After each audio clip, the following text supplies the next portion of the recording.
അതിനുള്ള സ്ട്രെങ്ത്, കരുത്ത് കിട്ടും. മനസ്സിലായി?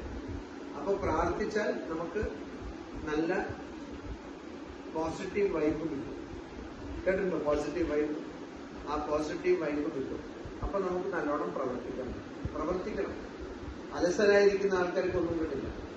ഇപ്പൊ മോള് ഞാൻ ടീച്ചറാണെന്ന് വിചാരിച്ചാൽ മാത്രം മതിയോ? നല്ലോണം പഠിക്കണം അല്ലേ?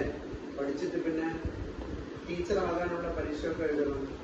BEd ആണെങ്കിൽ BEd, PhD ആണെങ്കിൽ PhD.